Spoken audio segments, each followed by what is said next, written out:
Recording in progress.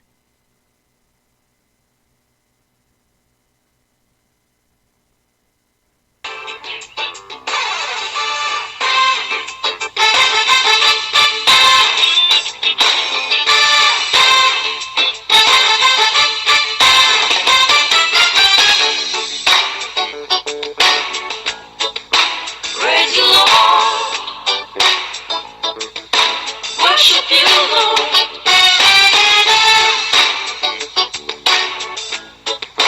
Praise you, Lord. Worship you, Lord.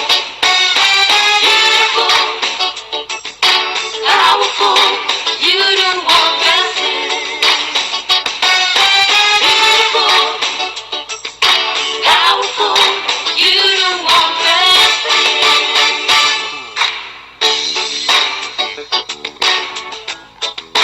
துதித்திடுவே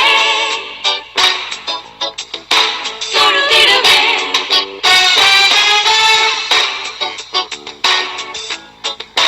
துதித்திடுவே தொழுதிடுவே.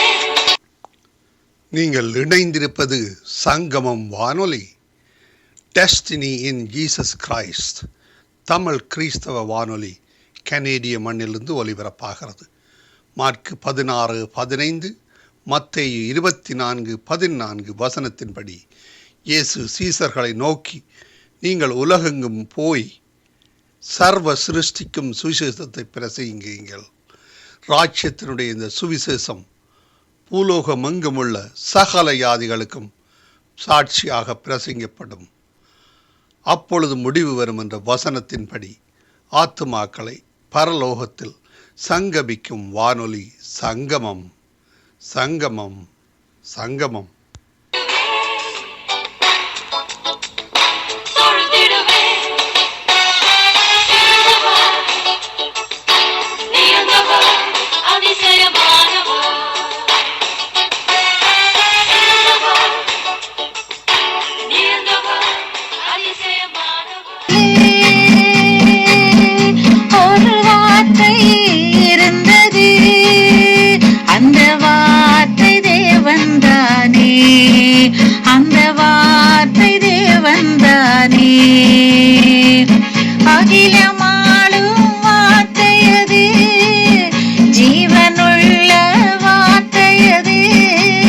வானம் பூமி மாறினாலும் மாறாத வார்த்தை தேவன் வார்த்தை. வானம் பூமி மாறினாலும் மாறாத வார்த்தை தேவன் வார்த்தை. ஆதியிலே ஒரு வார்த்தை இருந்தது, அந்த வார்த்தை தேவன்தானே, அந்த வார்த்தை தேவன்தானே, அந்த வார்த்தை தேவன்தானே. 1 ராஜாக்கள் 13ஆம் அதிகாரம். யெரொபெயாம் தூபம் காட்ட பலிபீட தண்டையிலே நிற்கையில், இதோ தேவனுடைய மனுஷன் ஒருவன் கர்த்தருடைய வார்த்தையின்படியே யூதாவிலிருந்து பெத்தேலுக்கு வந்து அந்த பலிபீடத்தை நோக்கி, பலிபீடமே பலிபீடமே, இதோ தாவீதின் வம்சத்தில் யோசியா என்னும் பேருள்ள ஒரு குமாரன் பிறப்பான். அவன் உன்மேல் தூபம் காட்டுகிற மேடைகளின் ஆசாரியர்களை உன்மேல் பலியிடுவான். மனுஷரின் எலும்புகளும் உன்மேல் சுட்டரிக்கப்படும் என்பதை கர்த்தர் உரைக்கிறார் என்று கர்த்தருடைய வார்த்தையை கூறி, அன்றைய தினம் அவன் ஒரு அடையாளத்தையும் சொல்லி, இதோ இந்த பலிபீடம் வெடித்து அதன் மேலுள்ள சாம்பல் கொட்டுண்டு போம். கர்த்தர் உரைத்ததற்கு இதுவே அடையாளம் என்றான். பெத்தேலில் இருக்கிற அந்த பலிபீடத்துக்கு எதிராக தேவனுடைய மனுஷன் கூறின வார்த்தையை ராஜாவாகிய யெரொபெயாம் கேட்டபோது, அவனை பிடியுங்கள் என்று தன் கையை பலிபீடத்திலிருந்து நீட்டினான். அவனுக்கு விரோதமாய் நீட்டின கை தன்னிடமாக முடக்கக்கூடாதபடிக்கு மரத்து போயிற்று. தேவனுடைய மனுஷன் கர்த்தருடைய வார்த்தையால் குறித்திருந்த அடையாளத்தின்படியே பலிபீடம் வெடித்து சாம்பல் பலிபீடத்திலிருந்து கொட்டுண்டு போயிற்று. அப்பொழுது ராஜா தேவனுடைய மனுஷனுக்கு பிரதியுத்தரமாக, நீ உன் தேவனாகிய கர்த்தருடைய சமூகத்தை நோக்கி வேண்டிக் கொண்டு என் கை முன்போல் இருக்கும்படிக்கு எனக்காக விண்ணப்பம் பண்ண வேண்டும் என்றான்.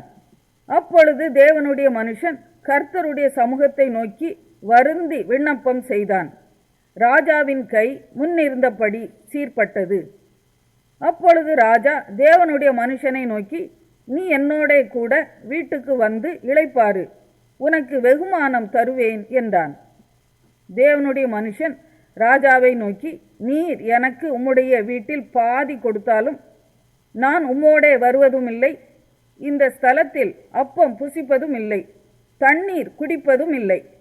ஏனென்றால் நீ அப்பம் புசியாமலும் தண்ணீர் குடியாமலும் போன வழியாய் திரும்பாமலும் இருவென்று கர்த்தர் தம்முடைய வார்த்தையால் எனக்கு கட்டளையிட்டு இருக்கிறார் என்று சொல்லி அவன் பெத்தேலுக்கு வந்த வழியாய் திரும்பாமல் வேறு வழியாய் போய்விட்டான். கிழவனான ஒரு தீர்க்கதரிசி பெத்தேலிலே குடியிருந்தான். அவன் குமாரர் வந்து தேவனுடைய மனுஷன் அன்றைய தினம் பெத்தேலிலே செய்த எல்லா செய்கைகளையும் அவன் ராஜாவோட சொன்ன வார்த்தைகளையும் தங்கள் தகப்பனுக்கு அறிவித்தார்கள். அப்பொழுது அவர்கள் தகப்பன் அவன் எந்த வழி போனான் என்று அவர்களை கேட்டான். யூதாவிலிருந்து வந்த தேவனுடைய மனுஷன் போன வழி இன்னதென்று அவன் குமாரர் பார்த்திருந்தபடியால் அவன் தன் குமாரருடனே கழுதையின் மேல் சேணம் வைத்து கொடுங்கள் என்றான். அவர்கள் கழுதையின் மேல் சேணம் வைத்து கொடுத்த பின் அவன் அதின்மேல் ஏறி தேவனுடைய மனுஷனை தொடர்ந்து போய் ஒரு கர்வாலி மரத்தின் கீழ் உட்கார்ந்திருக்கிற அவனை கண்டு, யூதாவிலிருந்து வந்த தேவனுடைய மனுஷன் நீர்தானா என்று அவனை கேட்டதற்கு அவன் நான் தான் என்றான். அப்பொழுது அவனை நோக்கி, என்னோட வீட்டுக்கு வந்து அப்பம் புசியும் என்றான். அதற்கு அவன், நான் உம்மோடே திரும்பவும் உம்மோடே உள்ளே போகவும் மாட்டேன், இந்த ஸ்தலத்திலே உம்மோடே நான் அப்பம் புசிக்கவும் தண்ணீர் குடிக்கவும் மாட்டேன். ஏனென்றால் நீ அப்பம் புசியாமலும் அங்கே தண்ணீர் குடியாமலும் நீ போன வழியாய் திரும்பி வராமலும் இரு என்று கர்த்தருடைய வார்த்தை எனக்கு உண்டாயிருக்கிறது என்றான்.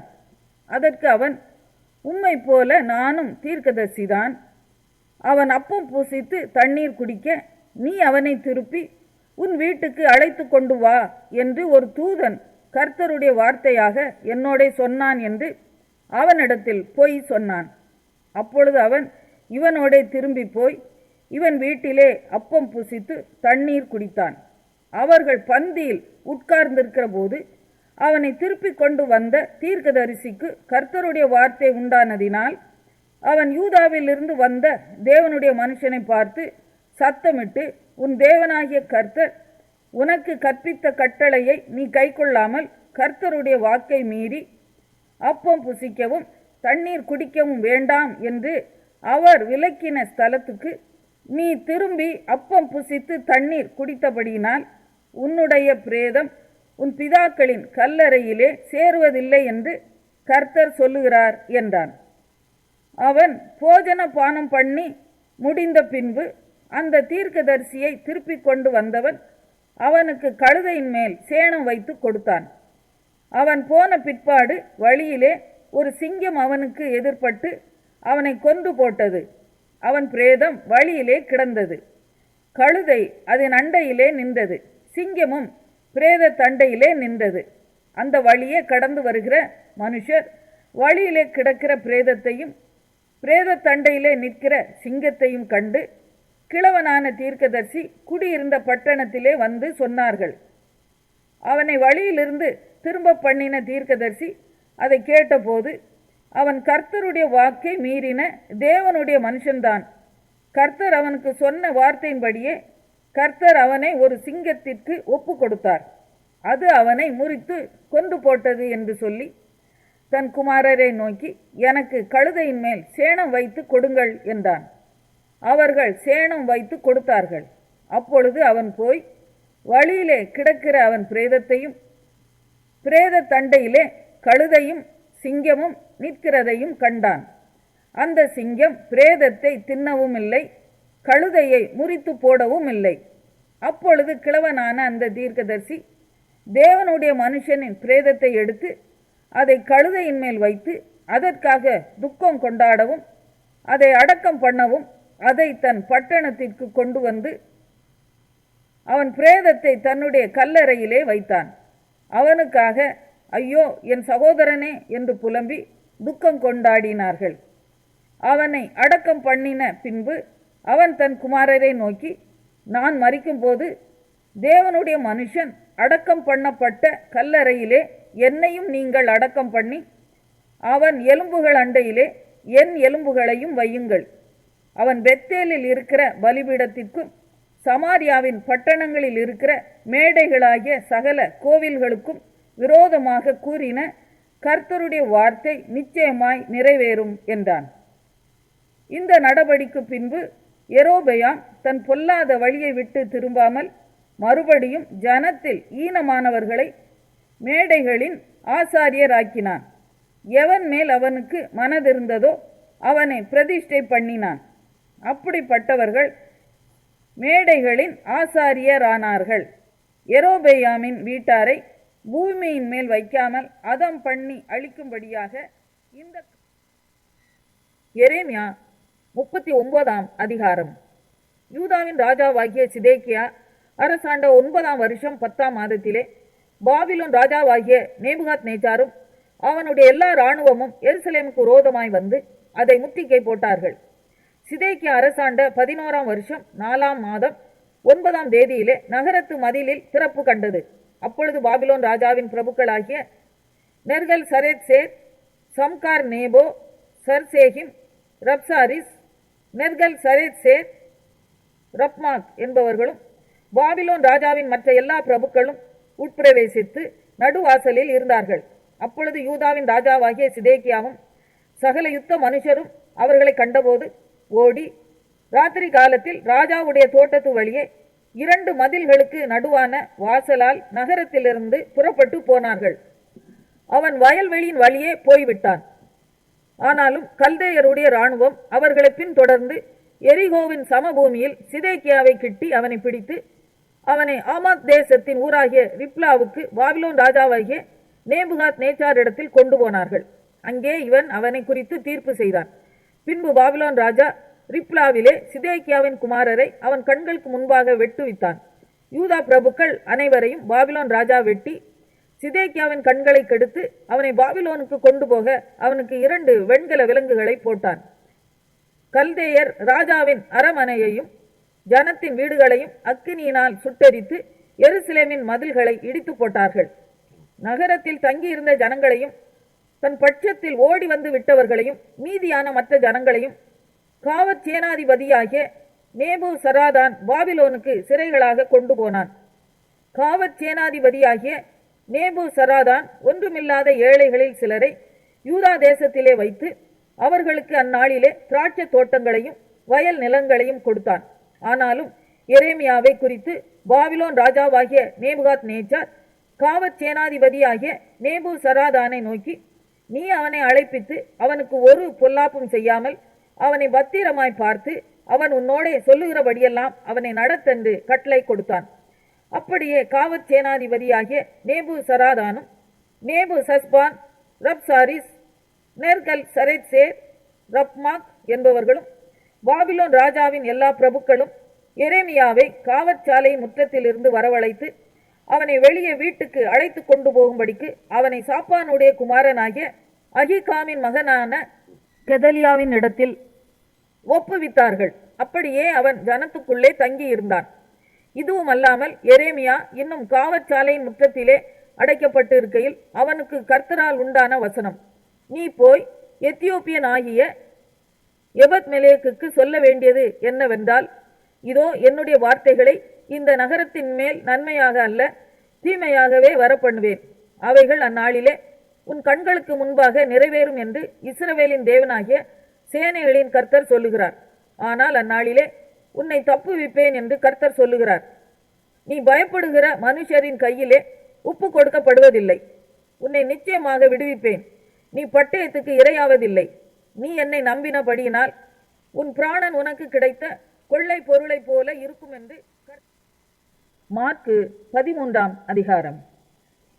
அவர் தேவாலயத்தை விட்டு புறப்படும் போது அவருடைய சீஷர்களில் ஒருவன் அவரை நோக்கி, போதகரே, இதோ இந்த கல்லுகள் எப்படிப்பட்டது, இந்த கட்டடங்கள் எப்படிப்பட்டது பாரும் என்றான். இயேசு அவனுக்கு பிரதியுத்தரமாக, இந்த பெரிய கட்டடங்களை காண்கிறாயே, ஒரு கல்லின் மேல் ஒரு கல் இராதபடிக்கு எல்லாம் இடிக்கப்பட்டு போகும் என்றார்.